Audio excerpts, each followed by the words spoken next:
Good morning. YouTube channel एडुवेव्स में आपका स्वागत है। रीट की परीक्षा के लिए शिक्षा मनोविज्ञान का जो मेगा टेस्ट हमने लिया है, ये उसका तीसरा वीडियो है। आइए देखते हैं टेस्ट में आए हुए प्रश्नों का व्याख्या सहित हल। प्रश्न है,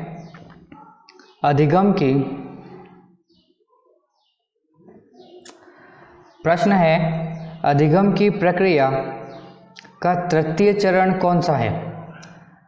सुनना, बोलना, समझना और पढ़ना। तो सबसे पहले हम अधिगम की जो प्रोसेस जो है उसको समझते हैं। ये चेंज करते हैं इंक।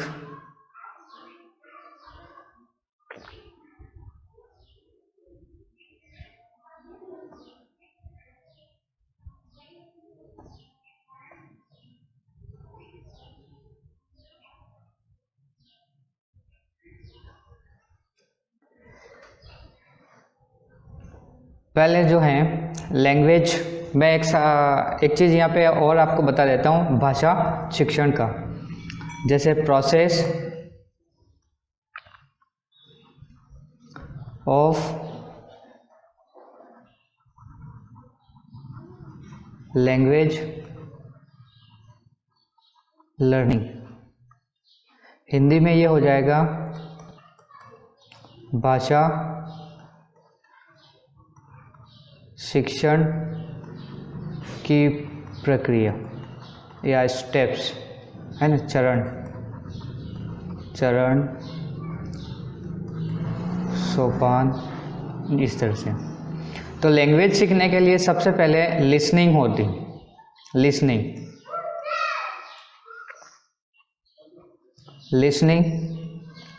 नेक्स्ट सेकेंड स्टेप होता है स्पीकिंग के बाद होता है आपका रीडिंग, देन राइटिंग।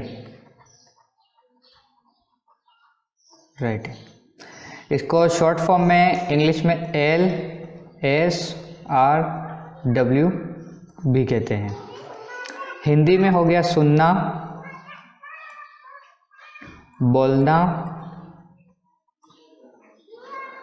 पढ़ना, लिखना, ये हो गया। अब यहाँ पे क्या पूछा है? थर्ड स्टेप पूछिए, first, second, third and fourth. अब आप पढ़ना कर दोगे तो गलत हो जाएगा, क्योंकि अभी हम बात कर रहे हैं भाषा शिक्षण की, प्रोसेस ऑफ लैंग्वेज लर्निंग की। और प्रश्न जो है वो है अधिगम की प्रक्रिया पूछा है। यानी यहाँ पूछा है आपको प्रश्न प्रोसेस ऑफ लर्निंग, ठीक है। अधिगम की प्रक्रिया के पद, सोपान या चरण। अधिगम प्रक्रिया के पद, चरण, सोपान, कुछ भी हो सकता है। तो अधिगम में क्या होता है कि जो फर्स्ट स्टेप जो है अपनी यहाँ लैंग्वेज लर्निंग की, वो चेंज होती है। इसकी जगह यहाँ होता है अंडरस्टैंडिंग, समझ।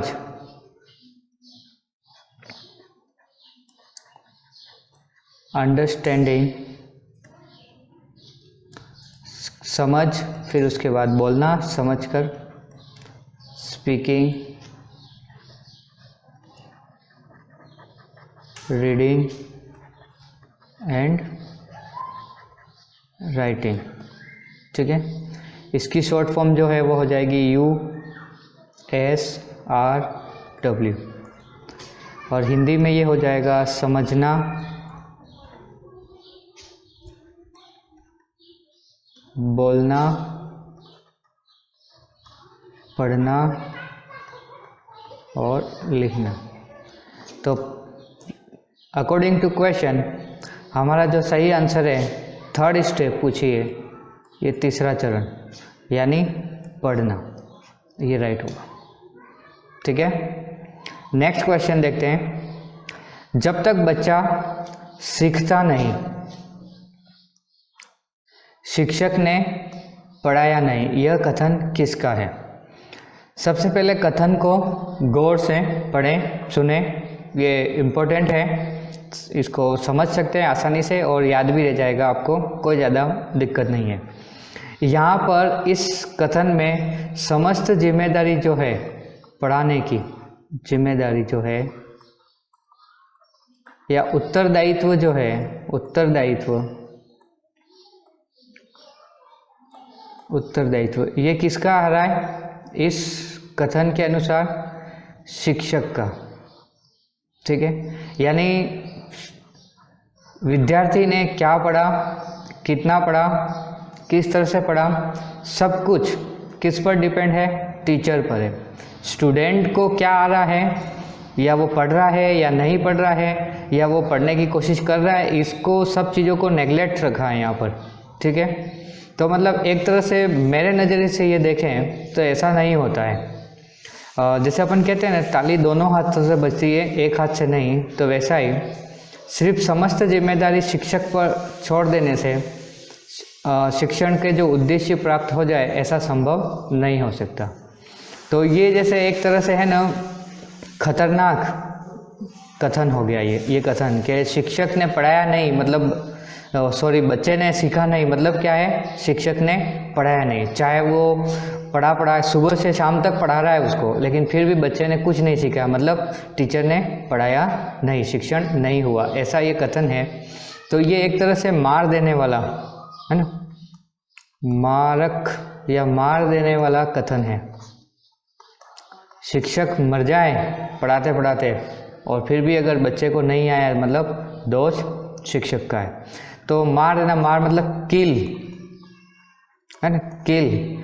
तो किल से किल पैट्रिक एक नाम आता है, किल पैट्रिक, ये कथन इसका हो जाएगा। और कुछ बुक में इसको किर्क पैट्रिक भी मिलता है, ये लिखा हुआ किर्क पैट्रिक। तो आप किर्क पैट्रिक, किर्क को किल याद रखें, किल। और क्यों? क्योंकि टीचर है, वो कितनी ही मेहनत कर ले, कुछ भी कर ले, लेकिन अगर स्टूडेंट ने सीखा नहीं है तो हम कहेंगे कि टीचर ने पढ़ाया ही नहीं है। तो एक तरह से ये मार देने वाला या खतरनाक कथन हो गया। तो इसको मैंने ऐसे ही मैं बता रहा हूँ, ये आपको याद रह जाए इसलिए है ना, हकीकत में से इसको जोड़ के न देखें। तो ये किल पैट्रिक का कथन हो गया, जिसको किर्क पैट्रिक भी कहा जाता है। तो ये आंसर जो है वो हो जाएगा आपका ब, किर्क पैट्रिक। नेक्स्ट क्वेश्चन है, गणित का शिक्षक है, वो भौतिक विज्ञान भी पढ़ा रहा है, शिक्षण कराना किस प्रकार का अधिगम स्थानांतरण? तो ये अधिगम स्थानांतरण है, इसका विस्तृत जानकारी आपको इसके अलग से जो वीडियो है उसमें आपको मिल जाएगा। मैं आपको यहाँ पे प्रश्न का आंसर और जो ऑप्शन है उसको मैं समझा देता हूँ।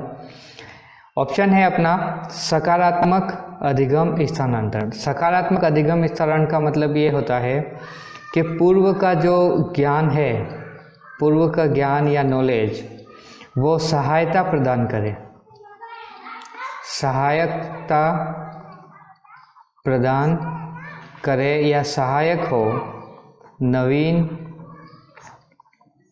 ज्ञान अर्जित करने में। तो ये सकारात्मक हो गया। और यहाँ पे क्या होता है कि पूर्व का जो ज्ञान होता है, पूर्व का जो ज्ञान है, पूर्व ज्ञान, वो क्या है? सहायता नहीं प्रदान कर रहा है, वो अवरोध उत्पन्न कर रहा है। अवरोध उत्पन्न करें नवीन ज्ञान में, नवीन ज्ञान अर्जित करने में। तो ये नकारात्मक अधिगम हो जाता है। और शून्य अधिगम जो है वो क्या है? इसमें न तो सहायता मिलती है और ना ही अवरोध होता है। तो ये क्या हो गया? शून्य अधिगम हो गया, शून्य अधिगम स्थानांतरण हो गया। और ये बचा अपना क्षैतिज अधिगम। तो इसमें भी क्या होता है कि पूर्व का जो नॉलेज होता है, पूर्व का ज्ञान जो होता है, वो सहायता प्रदान करता है, सहायता प्रदान करता है नवीन ज्ञान अर्जित करने में, नवीन ज्ञान। तो अब जो है क्षैतिज अधिगम जो है वो और ये सकारात्मक अधिगम लगभग आपको एक जैसा लग रहा है। तो अपन इसको डिटेल एग्जाम्पल से समझते हैं, इसमें अंतर क्या है।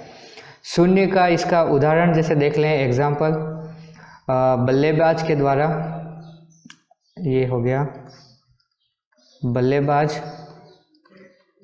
के द्वारा गेंदबाजी सीखना। अब बल्लेबाजी का जो कौशल है वो गेंदबाजी के कौशल या स्किल सीखने में या उसमें कोई न तो सकारात्मक होगा, न मदद मिलेगी, न अवरोध होगा, तो ये शून्य अधिगम हो गया। नकारात्मक अधिगम क्या है, जैसे हिंदी मीडियम के विद्यार्थी को, हिंदी माध्यम वाले बालक को आप अंग्रेजी माध्यम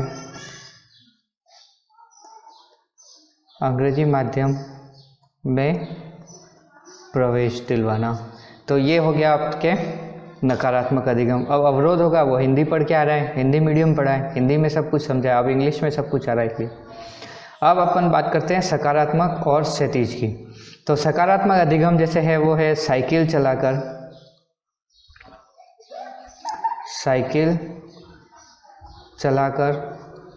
मोटरसाइकिल चलाना, ये मोटरसाइकिल चलाना ये हो गया। और क्षैतिज अधिगम पूर्व ज्ञान जो है, जैसे गिनती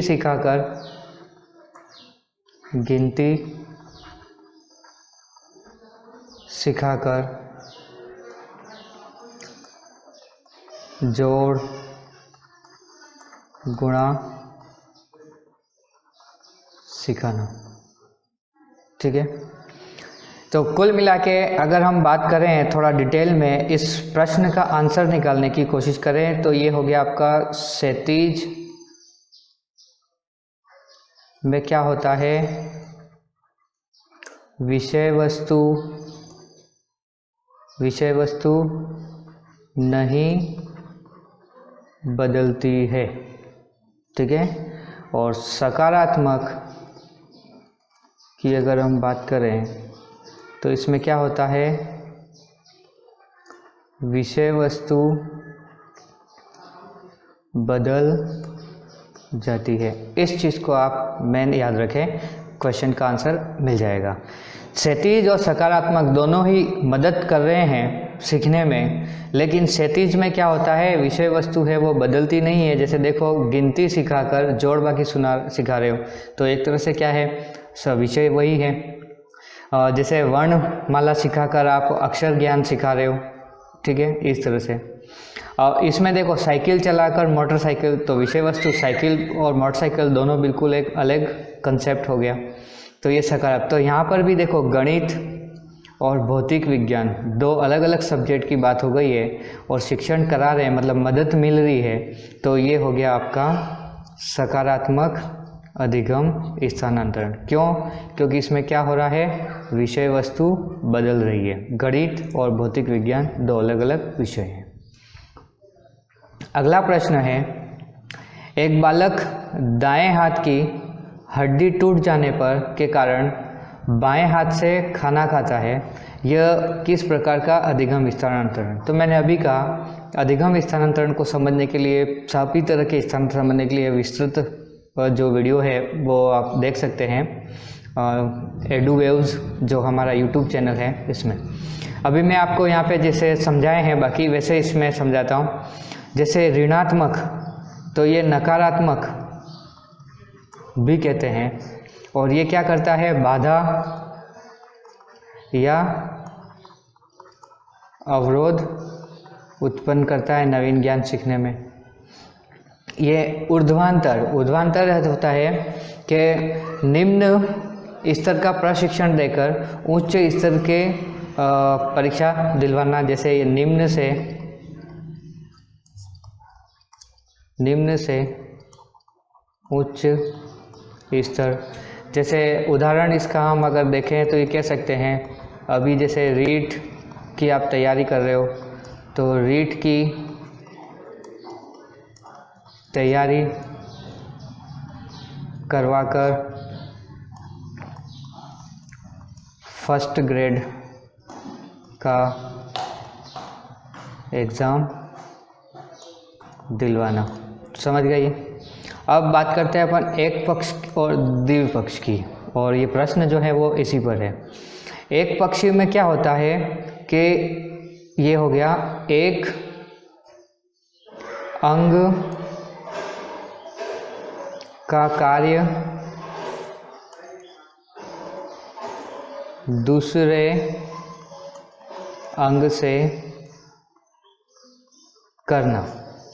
जैसे हाथ की हड्डी टूट गई सीधे हाथ की, तो खाना किससे खा रहे हैं? उल्टे हाथ से। तो ये हो गया एक पक्षीय स्थानांतरण। द्विपक्षीय स्थानांतरण ये होता है कि एक अंग को प्रशिक्षण देने पर दूसरे अंग का प्रशिक्षित हो जाना। यानी आप एक हाथ को कोई काम सिखाओगे तो वो काम दूसरा हाथ भी सीख लेगा। ये द्विपक्षीय स्थानांतरण होता है। और चोट लगने के कारण या किसी विकार के कारण आप एक हाथ का काम या एक अंग का काम दूसरे अंग से करोगे तो वो एक पक्षीय स्थानांतरण हो जाएगा। तो राइट आंसर जो है वो है एक पक्षीय स्थानांतरण। अगला प्रश्न है, कंडीशन ऑफ लर्निंग नामक पुस्तक में रॉबर्ट गेने ने अधिगम के कितने प्रकार बताएं? तो एक चीज़ आप ध्यान रखें कि रॉबर्ट गेने जो हैं इन्होंने अधिगम के प्रकार बताने का काम किया है, और दूसरा इनकी पुस्तक का नाम जो है वो ये हो गया। पहले इसके बारे में थोड़ा समझ लेते हैं। ये इनके सिद्धांत को अधिगम का सोपानकीय सिद्धांत भी कहते हैं, और ये इनकी पुस्तक हो गई कंडीशंस ऑफ लर्निंग। इसमें इन्होंने अधिगम के प्रकार या सोपान बताए हैं, और चिंतन शिक्षण के 3 स्तर भी बताए हैं। देखें, पहला अधिगम का प्रकार है संकेत अधिगम। ये पावलोव के सिद्धांत से रिलेटेड है, लिया है। दूसरा है उद्दीपक अनुक्रिया अधिगम, थार्नडाइक के उद्दीपक अनुक्रिया सिद्धांत से संबंधित है। और श्रृंखला अधिगम स्किनर के सिद्धांत से लिया हुआ है, क्रिया प्रसूत अधिगम सिद्धांत से। चौथा अधिगम है शाब्दिक अधिगम। पांचवा विभेदीकरण, फिर संप्रत्यय अधिगम, नियम अधिगम और समस्या समाधान। ये उच्चतम स्तर हो गया या उच्च स्तर हो गया, और ये निम्न स्तर का हो गया। और दूसरा, गेने के अनुसार सीखना जो है वो सरल से कठिन की ओर होता है, और इसके शिक्षण के जो स्तर जो हैं ये देख लें, स्मृति स्तर, अवबोध स्तर और चिंतन स्तर। तो प्रश्न का आंसर आपको मिल गया। कितने हैं ये? 8 अधिगम के प्रकार। मैं आपको इसको याद रखने का थोड़ा सा आपको समझा रहा हूँ, इस अधिगम के प्रकार और शिक्षण के स्तर।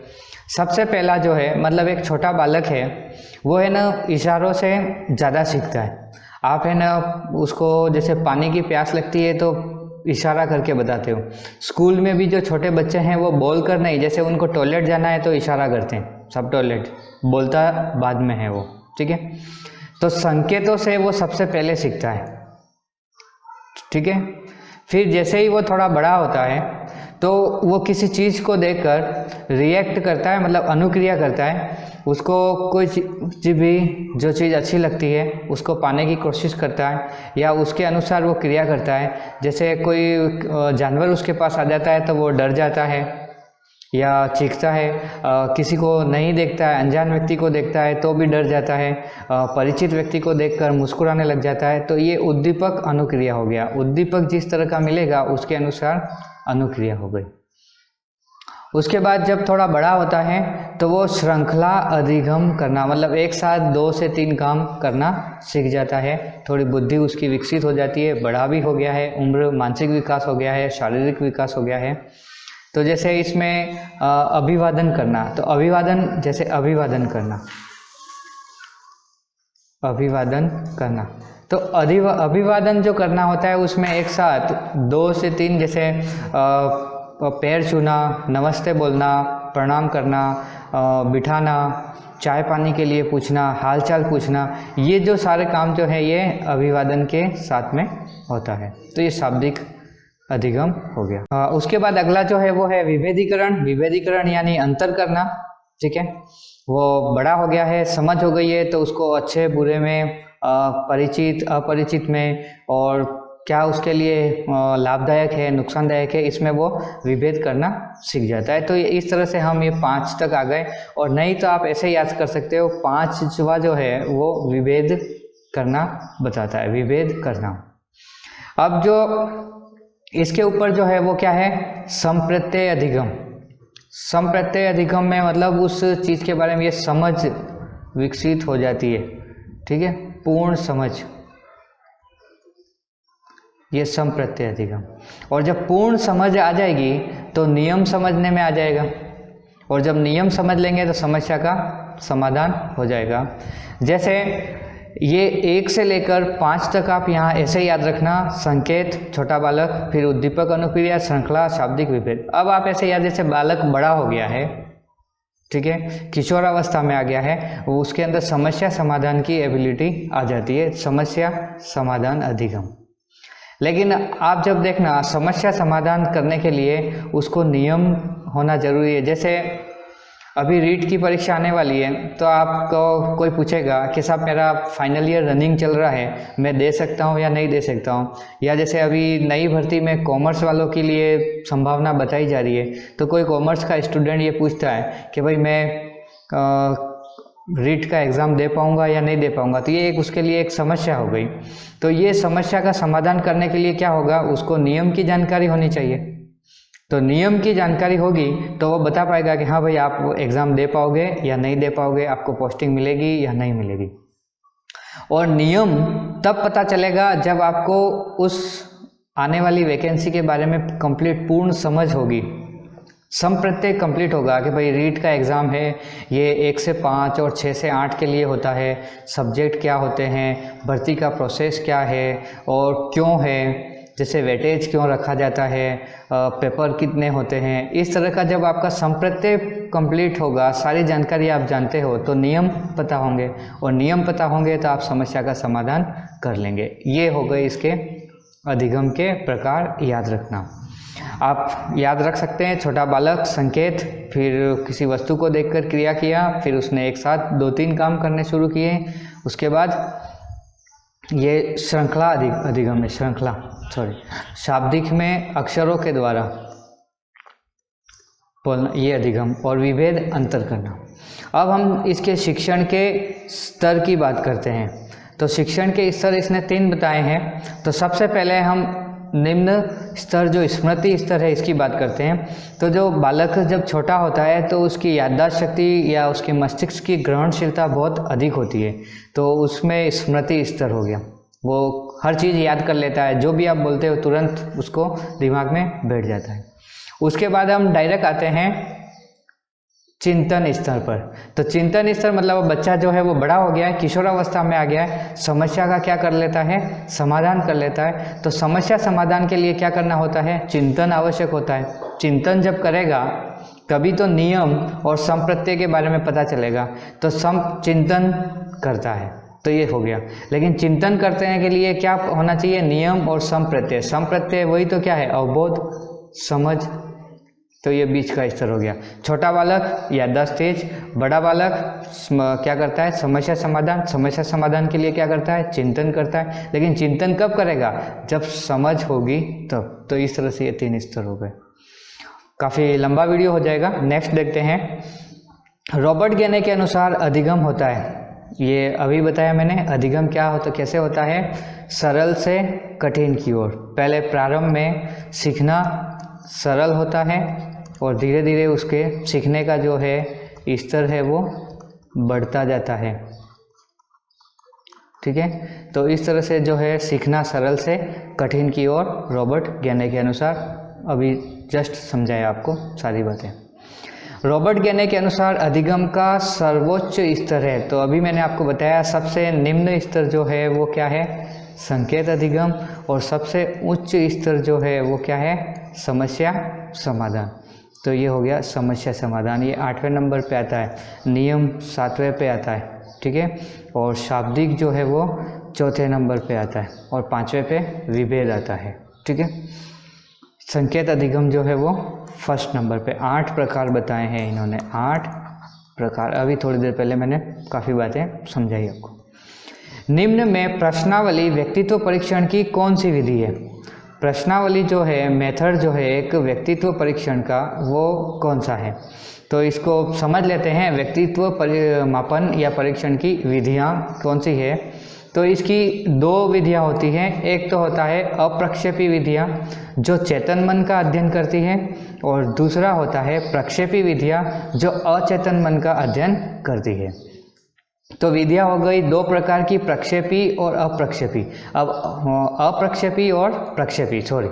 तो प्रक्षेपी विधियां हैं वो हरमन रोर्शा की रोर्शा परीक्षण है, प्रसंगात्मक बोध परीक्षण है, बाल प्रसंगात बोध परीक्षण, ये TAT हो बोलते हैं, ये CTAT बोलते हैं, कहानी पूर्ति और खेल व नाटक। तो ये प्रक्षेपी विधियां हैं वो इतनी ही हैं, 5 जो आपको याद रखनी है। और जो अप्रक्षेपी विधियां हैं उसको फिर से हमने 3 भागों में बांटा है, आत्मनिष्ठ विधियां, वस्तुनिष्ठ विधियां और मनोविश्लेषणात्मक विधियां। तो आत्मनिष्ठ में ये विधियां जो हैं वो बताया है, ये वस्तुनिष्ठ और ये मनोविश्लेषणात्मक। इन विधियों के बारे में जो बुद्धि परीक्षण वाला जो टॉपिक है उसमें आपको डिटेल में इन सब के बारे में बता दिया जाएगा। तो अभी आप देख लीजिए प्रश्नावली विधियां जो हैं वो कौन सी है। तो ये प्रश्नावली विधि कहाँ है, ये रही प्रश्नावली विधि। तो ये प्रश्नावली विधि है वो किससे संबंधित है, अप्रक्षेपी से। तो ये हो गया आंसर स। ठीक है, क्लियर। अभी मैंने बताया आपको TAT और CTAT के बारे में। तो ये हो गया आपका TAT परीक्षण कार्ड में, परीक्षण में कार्ड की संख्या कितनी होती है, 10, 20, 30 या 40। ठीक है, तो ये जो TAT परीक्षण जो है TAT, इसको कहते हैं प्रसंज्ञात्मक परीक्षण बोध, और इसको कहते हैं प्रासंगिक भी कहते हैं, प्रासंगिक। ये TAT जो है इसको कहते हैं प्रासंगिक बोध परीक्षण, और इस बोध जो है इसको अंतर्बोध परीक्षण भी कहते हैं। ठीक है, तो ये आप याद रख लें। इसको जो दिया है, ये परीक्षण जो है वो मॉर्गन और मुर्रे का है ये। ठीक है, इन्होंने ये परीक्षण दिया है 1925 में। अगर इसके बारे में पूछे तो कभी ईयर तो याद रखना। मॉर्गन मुर्रे का परीक्षण जो है वो कौन सा है, प्रासंगिक अंतर्बोध परीक्षण या प्रासंगिक बोध परीक्षण, और इसकी शॉर्ट फॉर्म क्या है, TAT परीक्षण।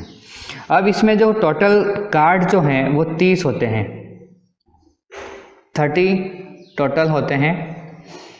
10, 10 और 10 के सेट के हिसाब से 10 कार्ड जो होते हैं वो मैन के होते हैं, 10 कार्ड जो होते हैं वो वुमेन के होते हैं, और बाकी 10 कार्ड जो होते हैं वो बोथ यानी दोनों, पुरुष महिला और दोनों के होते हैं। अब जो परीक्षण करते हैं उसके लिंग के आधार पर टोटल कार्ड इसमें सेलेक्ट किए जाते हैं, और वो कार्ड जो होते हैं वो 10 कार्ड लेते हैं। 10 कार्ड लिंग के अनुसार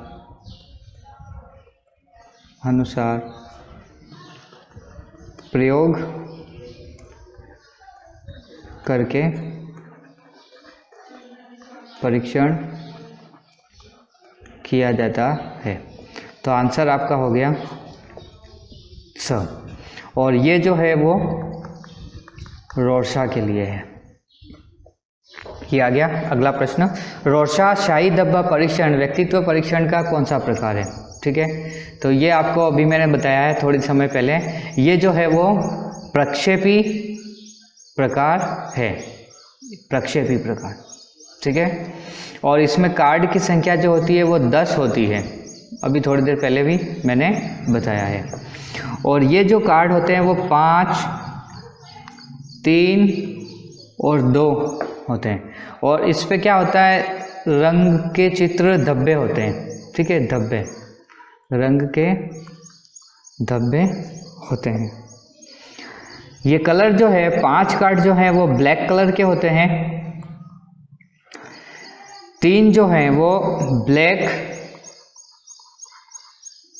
और रेड, और ये होते हैं मैनी यानी बहुत ज़्यादा रंग के।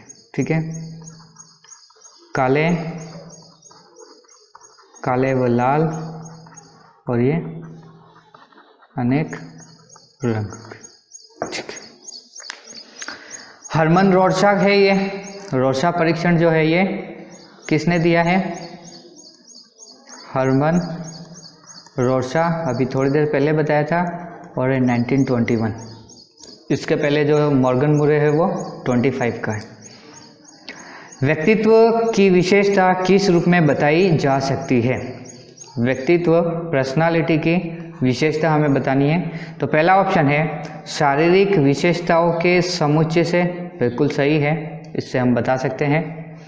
फिर है मनोवृत्तियों और शील गुणों से, मतलब उसकी कैसी आदतें हैं, कैसा आचरण है, उसके समुच्चय से, तो इससे भी बताया जा सकता है। और परिस्थितियों के प्रति प्रतिक्रिया करने के समुच्चय की शैली से, मतलब किस परिस्थिति में किस प्रकार का व्यवहार करता है। एक तरह से हम यहाँ पे ये उसके व्यवहार की बात करते हैं। तो जैसे हम किसी के व्यवहार को देख के कहते हैं यार उसकी व्यक्तित्व पर्सनालिटी बहुत अच्छी है, तो ये इसके, यानी आंसर हो गया द उपरोक्त सभी। राष्ट्रीय पाठ्यचर्या रूपरेखा 2005 में गुणवत्ता आयाम शीर्षक के अंतर्गत अधिक महत्व दिया है। किस पर अधिक महत्व दिया है?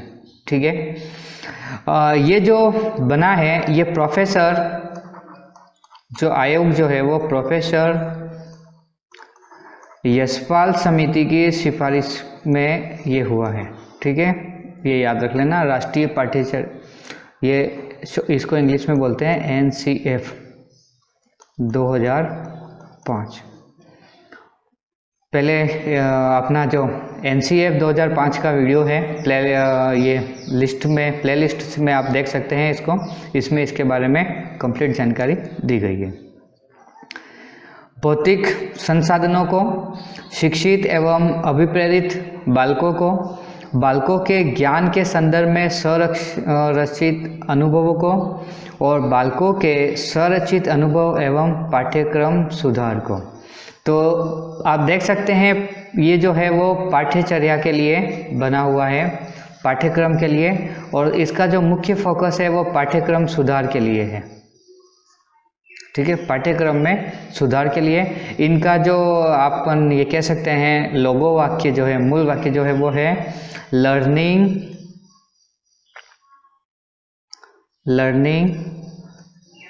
विदाउट बर्डन, बोझ रहित शिक्षा अधिगम। तो ये हो जाएगा द।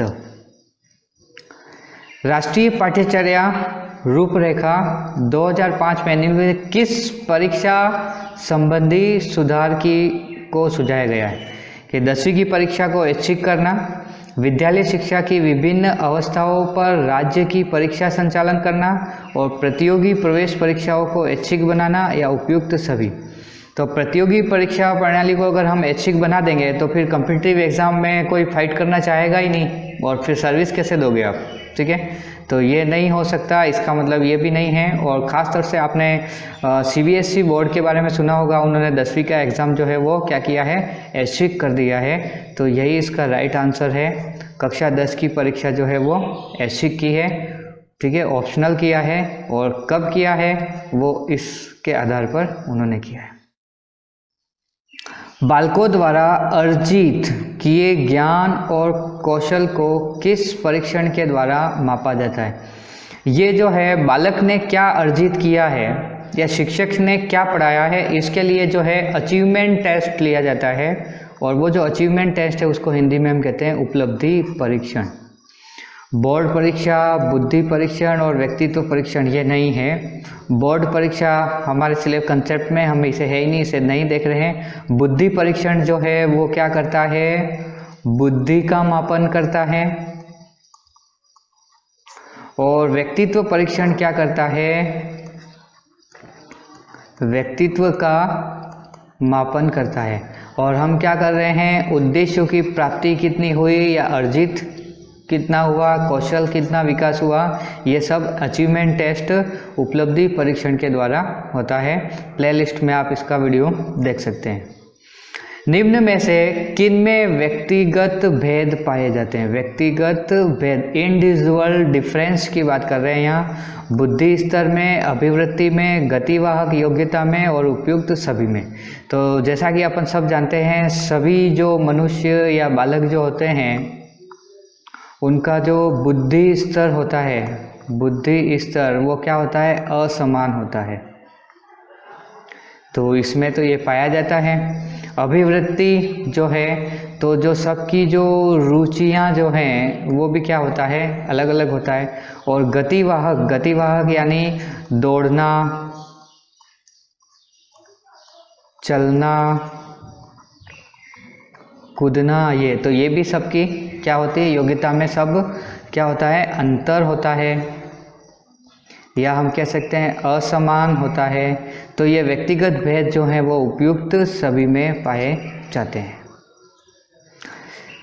व्यक्तिगत विभिन्नताओं को ध्यान में रखते हुए विद्यार्थियों के शिक्षण के लिए प्रयोजना पद्धति के निर्माता कौन है? तो मैंने आपको शुरू के शायद पहले या दूसरे प्रश्न में बताया है, एक किर्कपैट्रिक की बात बताई थी, जिसको किलपैट्रिक भी कहते हैं। तो यही इसका आंसर है। तो प्रयोजना विधि आए या योजना पद्धति, तो ये किलपैट्रिक या किर्कपैट्रिक ये राइट होगा। थॉर्नडाइक जो है उन्होंने उद्दीपक स्टिमुलस रेस्पॉन्स थ्योरी दी है। वाटसन जो है वो व्यवहारवादी हैं, ठीक है, व्यवहारवादी जो है। और टाइलर का अभी मुझे याद नहीं आ रहा है, इसके बारे में मैं कभी देखकर बता दूंगा आपको। तो अभी ये हो जाएगा आपका किलपैट्रिक प्रयोजना पद्धति। और ये किसके लिए है, व्यक्तिगत विभिन्नताओं के लिए। मतलब ये ऐसा कहते हैं कि जब सभी बालक जो हैं उनका बुद्धि स्तर असमान होता है, सभी एक दूसरे से भिन्न होते हैं, तो सबको हम एक साथ कैसे पढ़ा सकते हैं। कौन कह रहा है ये, किर्कपैट्रिक। नेक्स्ट क्वेश्चन है, व्यक्तिक विभेद के संबंध में सही है, सही पूछा है।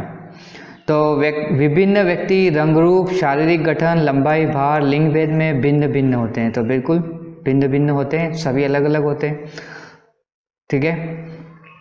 बुद्धि, रुचि, स्मरण शक्ति जैसे मानसिक गुणों में भी भेद पाया जाता है। तो अभी हमने थोड़ी देर पहले चर्चा की कि ये सभी होते हैं। जैसे कोई IAS बन जाता है, कोई नहीं बन पाता है, कोई 10वीं में मेरिट आ जाता है, कोई फर्स्ट डिवीज़न ही आता है, ठीक है। फिर होता है व्यक्तित्व जो है वो अंतर्मुखी, बहिर्मुखी, उदार, उग्र। तो बिल्कुल सही होता है। कोई अपने आप में मग्न होता है, कोई बाहर बजाता है, कोई उदार होता है, बहुत जल्दी दया कर देता है, मदद कर देता है, हेल्पफुल होता है, और कोई बात बात पर गुस्सा करता है। तो ये भी सही है। तो यानी व्यक्तिक विभेद जो है वो इन सभी में पाया जाता है, यानी उपयुक्त सभी जो है वो राइट होगा। व्यक्तिक विभेद के लिए कौन सा कारण उत्तरदायी है? ये क्यों होते हैं, व्यक्तिगत विभेद क्यों होते हैं, सभी एक समान न होकर अलग अलग क्यों होते हैं इसका। तो हम देखते हैं यहाँ शारीरिक, मानसिक और व्यक्तित्व संबंधी विविधताओं के लिए वंशक्रम उत्तरदायी है। तो बिल्कुल वंशक्रम उत्तरदायी है, वंशानुक्रम का प्रभाव पड़ता है।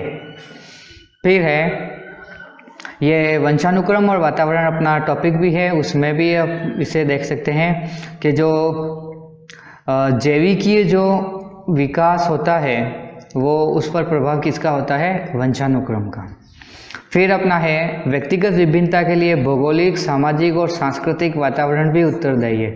तो ये वातावरण भी है, वंशानुक्रम और वातावरण हम जो पढ़ते हैं, जो कहाँ पर अलग अलग स्थान, समाज और संस्कृति में जिस तरह के आचार विचार, रहन सहन, खान पान और जो परिवार की स्थिति होती है उसके आधार पर बालक पर प्रभाव पड़ता है। और जो वॉटसन जो है अपने, वो तो यही कह रहे हैं, व्यवहारवादी जो हैं, वॉटसन जो व्यवहारवादी है वो क्या कह रहे हैं, वातावरण का प्रभाव पड़ता है। किसके समर्थक हैं वो, वातावरण के। इसीलिए तो वो कह रहे हैं कि आप कोई भी एक बालक मुझे दो और मैं उसको कुछ भी बताऊँ, मतलब वो उसको मैं जैसा वातावरण उपलब्ध करवाऊंगा वैसा ही उसकी शिक्षा होगी या वो बन पाएगा। नेक्स्ट है अपना लिंग भेद के कारण बालक तथा बालिकाओं के शारीरिक गठन, मानसिक और संवेगात्मक अंतर पाया जाता है। तो बिल्कुल लिंग भेद के कारण शारीरिक गठन में तो अंतर होता ही है, दिखता है, हमें पता है। और रही बात मानसिक और संवेगात्मक, तो इसमें भी भेद होता है। बालिकाएं जो होती है वो संवेगात्मक मतलब भावात्मक रूप से थोड़े ज़्यादा स्ट्रॉन्ग होती है। मानसिक रूप में भी आप बोर्ड का रिजल्ट उठा के देख सकते हैं, कोई भी 10वीं 12वीं के तो मेरिट लिस्ट जो आप देख सकते हैं। तो इस तरह से ये सभी कारक जो है वो उत्तरदायी हैं, उपयुक्त सभी। इसके कारण व्यक्तिगत विभेद पाया जाता है। अगला प्रश्न है, ब्राह्मण जो हैं वो अध्ययनशील होते हैं, क्षत्रिय साहसी होते हैं और वैश्य व्यापार में कुशल होते हैं, ऐसा क्यों होता है? तो वंशानुक्रम और वातावरण दोनों जो अब आप ये चैप्टर जब देखोगे, पढ़ोगे इसको या मेरा वीडियो देखोगे तो समझ में आएगा कि ये जो है जाति तथा प्रजाति की विभिन्नता के कारण होता है। क्योंकि वंशानुक्रम या वंशक्रम जो है वो क्या करते हैं, वंशक्रम ये कहता है पीढ़ी दर पीढ़ी जनक पीढ़ी के गुण या बीजीय जो सिद्धांत जो है वो गुण जो है वो क्या होते हैं, हस्तांतरण होते हैं। 50% गुण जनक पीढ़ी के होते हैं, जनक पीढ़ी, ठीक है। पिछड़े बालकों के लिए, पिछड़े बालक जो हैं उनके लिए कैसी शिक्षा की व्यवस्था होनी चाहिए? तो जो पढ़ने में कमज़ोर हैं उनके लिए, तो उनके लिए जो है वो सामान्य से, जैसे इनमें से कोई नहीं, ये तो होगा ही नहीं, अब सामान्य से अधिक विषय की, वो पहले से ही कमज़ोर है, अब आप उसको अधिक पढ़ाओगे, ज़्यादा पढ़ाओगे सब्जेक्ट तो वो नहीं पढ़ पाएगा। अब ये अमूर्त यानी इसमें क्या होता है, चिंतन या मानसिक कौशल की आवश्यकता अधिक होती है, आवश्यकता अधिक होती है अमूर्त विषय में पढ़ने के लिए, अधिक होनी चाहिए तो अमूर्त विषय पढ़ पाएगा। और पिछड़े बालक हैं तो ज़रूरी है, मतलब ये तो है ही है कि उसके दिमागी रूप से थोड़ा कमज़ोर हैं, तो इसलिए जो है पिछड़े बालक जो है उनको मूर्त विषयों की शिक्षा की व्यवस्था होनी चाहिए। ऐसे बालक जिनका प्रमुख कार्य शिक्षक तथा कक्षा के बालकों को परेशान करना होता है, उनको क्या कहते हैं? पिछड़े बालक वो होते हैं जो किसी एक या अधिक क्षेत्र या विषय में कमज़ोर होते हैं, जो उसके लिए ठीक है। विकलांग बालक जो है वो शारीरिक विकलांगता होती है इनमें, शारीरिक अपंगता, ठीक है। और मंद बुद्धि जो है वो मानसिक रूप से कमजोर। तो ऐसे बालकों को क्या कहेंगे हम? समस्यात्मक बालक कहेंगे। नेक्स्ट देखते हैं, विकलांग बालकों के लिए विद्यालय होना चाहिए। विकलांग जैसे वो जो भी बालक है उनके लिए, तो उनके लिए रात्रिकालीन, दिन के आवासीय और उपयुक्त सभी। तो इनके लिए जो विद्यालय हैं वो आवासीय विद्यालय होने चाहिए, ताकि उनको आने जाने में, पढ़ने लिखने में ज़्यादा दिक्कत नहीं हो। अगला प्रश्न है, मूल्यांकन के संदर्भ में निम्न में से कौन सा कथन असत्य है? ये ध्यान रखें आप, असत्य पूछा है, सत्य नहीं पूछा है मूल्यांकन के लिए। तो शिक्षा के उद्देश्य प्राप्ति जानने में सहायक, तो बिल्कुल मूल्यांकन लेंगे तभी तो पता चलेगा उद्देश्यों की प्राप्ति कितनी हुई। कक्षा शिक्षण के अनुभवों की प्रभावशीलता जानने में, तो जब आप टेस्ट लोगे तभी पता चलेगा कि आपने जो शिक्षण करवाया है वो कितना प्रभावशाली रहा है। और दूसरा नेक्स्ट है, शैक्षिक उद्देश्यों को अस्पष्ट करने में सहायक। ये देखिए आप, अस्पष्ट लिखा है, उद्देश्यों को अस्पष्ट करने में सहायक नहीं होता है, स्पष्ट करने में सहायक होता है, ठीक है। तो ये क्या हो गया? गलत हो गया। तो उपरोक्त सभी नहीं हो सकता है, हमें पूछा है असत्य, तो असत्य हो गया स, ठीक, क्लियर। वीडियो देखने के लिए बहुत बहुत धन्यवाद। जितने भी अभ्यर्थी जो हैं वो रीट की तैयारी कर रहे हैं या करने वाले हैं या एग्ज़ाम में देने वाले हैं, वो हमारे बेल आइकन को दबा के नोटिफिकेशन ऑन कर लें। समय समय पर आपको इस तरह के उपयोगी वीडियो मिलते रहेंगे। और सब्सक्राइब नहीं किया है तो आप सब्सक्राइब कर लें। हमारा चैनल यूट्यूब चैनल है एडू वेव्स। धन्यवाद।